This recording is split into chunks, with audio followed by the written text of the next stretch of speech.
Buenas tardes, nosotras vamos a hablar acerca del aprendizaje de la memoria. Mi nombre es Marina Cruzet y voy a empezar a hablarles acerca de la naturaleza del aprendizaje y la memoria.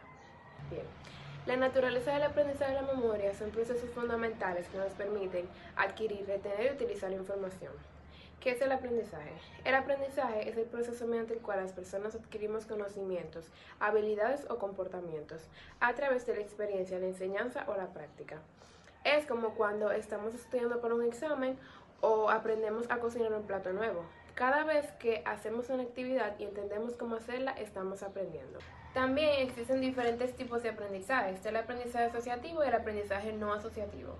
El aprendizaje asociativo se basa entre la conexión entre dos estímulos. Ejemplo, en el condicionamiento clásico de Ivan Pavlov, que consistía en que él sonaba una campana y los perros luego iban a recibir comida. Entonces los perros aprenderían a salivar solamente al escuchar la campana, incluso si no iban a recibir comida. También es el condicionamiento operante de Skinner, que decía que las personas aprendemos a través de lo que son las recompensas y los castigos. Ejemplo, si un niño saca una buena calificación en su examen, y se le da un premio, es más probable que el niño vuelva a repetir esta conducta porque va a asociar la recompensa con el esfuerzo.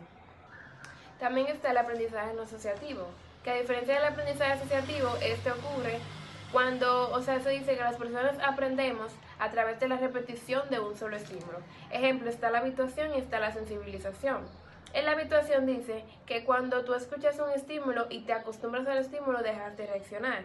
Ejemplo, si tú vives en una carretera donde hay mucho ruido, al principio te va a incomodar, pero luego con el tiempo ya no lo vas a notar porque vas a estar acostumbrado. Y la sensibilización, que es todo lo contrario, dice que cuando hay un estímulo, la persona puede volver a reaccionar incluso más intensa que la primera vez. Ejemplo, si hay una alarma sonando, cuando está sonando la alarma te va a molestar, pero si vuelve a sonar vas a actuar mucho más intensa que la primera vez. ¿Qué es la memoria? La memoria es la capacidad que tenemos las personas para guardar, usar y utilizar información. Es como un archivo en nuestra mente donde podemos almacenar todo lo que experimentamos y vivimos a lo largo de nuestra vida. También la memoria se divide en diferentes etapas, las cuales son la codificación y el almacenamiento. La codificación es el proceso de convertir la información en un formato almacenado. Eso se puede dar tanto de manera consciente como de manera inconsciente. De manera consciente como tomar apuntes de algo en una clase, o de manera inconsciente como recordar una conversación. También está el almacenamiento. Una vez que la información ya está codificada, es decir, está registrada en nuestro cerebro, esta información ya se guarda en nuestro cerebro. También la memoria se divide en diferentes tipos, que es la memoria a corto plazo y la memoria a largo plazo. La memoria a corto plazo es la que retiene la información durante un breve periodo de tiempo, como recordar un número de teléfono por unos pocos minutos, y la memoria a largo plazo es la que retiene la información por un periodo mucho más largo de tiempo, que puede ser días, horas o incluso años. Buenos días, mi nombre es Angelina Moya.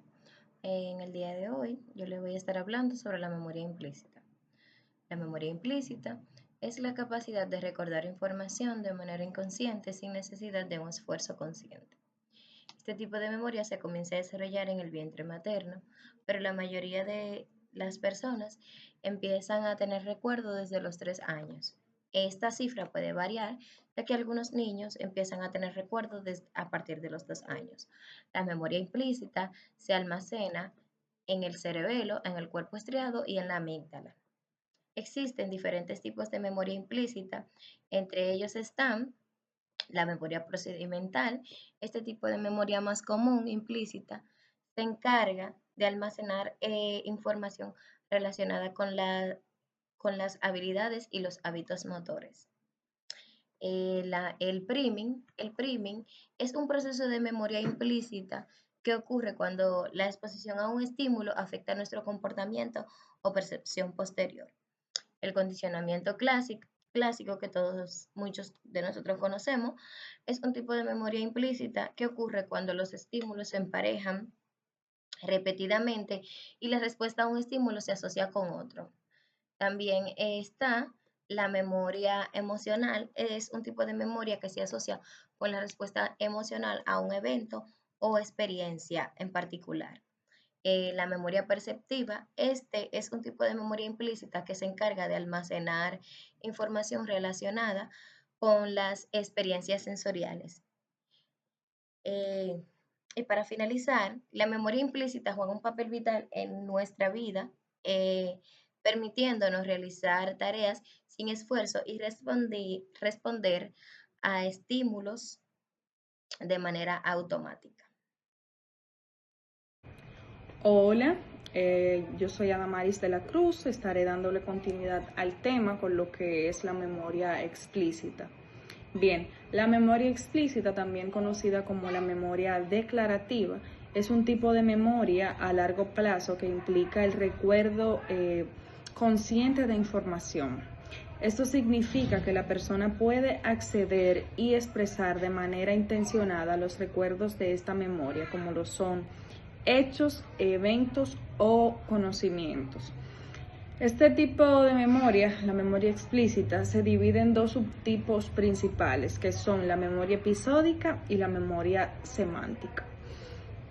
La memoria episódica está relacionada con experiencias personales específicas, como eventos o momentos vívidos, citando un ejemplo, se podría mencionar cuándo fue, recordar tu último cumpleaños o un evento o un viaje en particular, sin la necesidad de tener que recordar tanto. Y la memoria específica, semántica, está directamente enfocada a características y conocimientos generales o hechos del mundo, y no está vinculada a un contexto tan personal como la episódica. Por ejemplo, se podría citar que la capital de Francia es París, o sea, eso es el uso de la memoria semántica porque es información general.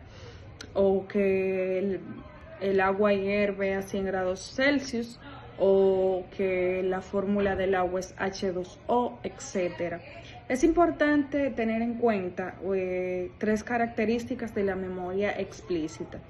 Lo primero es que es intencional y consciente, se forma y se recupera a través de procesos como la atención y el razonamiento, y depende del hipocampo y de otras áreas del lóbulo temporal del cerebro. Bien, voy a seguir citando unos ejemplos de la memoria episódica y la memoria semántica. Cuando te hacen una pregunta respecto a cuál era el nombre de tu escuela o colegio, yo recuerdo exactamente que mi colegio era La Unión. O sea, yo estoy ahora mismo utilizando lo que es la memoria episódica. Ahora bien, si me preguntan por la fórmula del agua, como mencionaba anteriormente, yo digo, la fórmula del agua, H2O, o sea, yo estoy utilizando mi memoria semántica, pero dentro de estas dos características simplemente estoy utilizando lo que es la memoria explícita, ya que se divide, pero vendría siendo lo mismo. Nada, muchísimas gracias. Buenas noches, mi nombre es Karen Nieves. Yo le voy a estar hablando acerca de las funciones ejecutivas. Las funciones ejecutivas del cerebro son un conjunto de habilidades cognitivas esenciales que permiten a una persona planificar, organizar, tomar decisiones, controlar impulsos y adaptarse a nuevas situaciones. Estas funciones se localizan principalmente en la corteza prefrontal del cerebro y son cruciales para la regulación del comportamiento y la cognición en tareas complejas. Incluye la capacidad de planificar,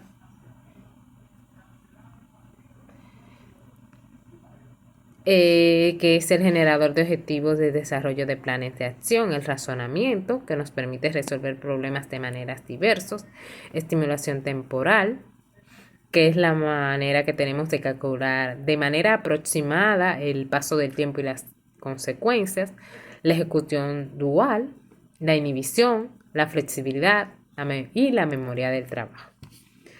Entre otras de las cosas que se encuentran aquí está el síndrome disejecutivo, que esto no es más que la dificultad en la comunicación. También trae problemas para realizar acciones secuenciadas e iniciar y finalizar acciones, disminución de la capacidad de hablar, disminución de la capacidad de inhibir impulsos, tendencia a ser mucho más impulsivo e irritable, perseverancia debido a cambio de conducta, dificultad para mantener información en la memoria, dificultad para planificar, organizar y reorganizar la información y dificultad en general para adaptarse a las variaciones. En resumen, las funciones ejecutivas son fundamentales en la autodirección y el manejo eficaz de las actividades diarias y personales. Hablando sobre cómo debemos aprender.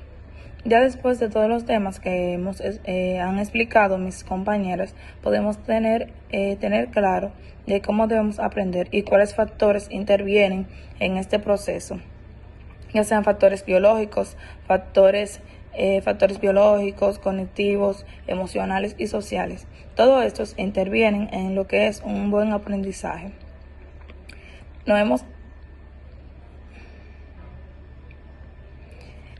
Hemos tomado en cuenta o hemos podido detenernos a pensar qué interviene en un aprendizaje. Porque los niños con procesos cognitivos o factores biológicos que intervienen en el aprendizaje de esos niños especiales, nos hemos preguntado por qué su aprendizaje es un poquito más lento. Eso se debe a que los factores cognitivos, emocionales y biológicos de esos niños que tienen alguna deficiencia intervienen en el aprendizaje de esos niños. Evitan que ellos puedan tener un mayor aprendizaje o puedan tener un aprendizaje normal como niños de su edad. Para esto, nosotros, para poder tener un buen aprendizaje y poder entender cómo debemos de aprender, tenemos que tener en cuenta que los factores biológicos que intervienen en nosotros y factores emocionales, porque eso nos hace tan difícil a veces aprendernos una tarea y porque eso nos hace más fácil aprendernos una canción. Todo esto se debe a los procesos biológicos y a los procesos cognitivos que tenemos para poder aprendernos algo. Muchas veces tenemos que tomar en cuenta algunos tips, como es ponerle atención, ponerle entusiasmo a las cosas que vamos a aprender. Muchas veces no le ponemos ganas, por así decirlo, y por eso el aprendizaje es más lento. Hasta aquí fue mi exposición y espero que haya sido de su agrado.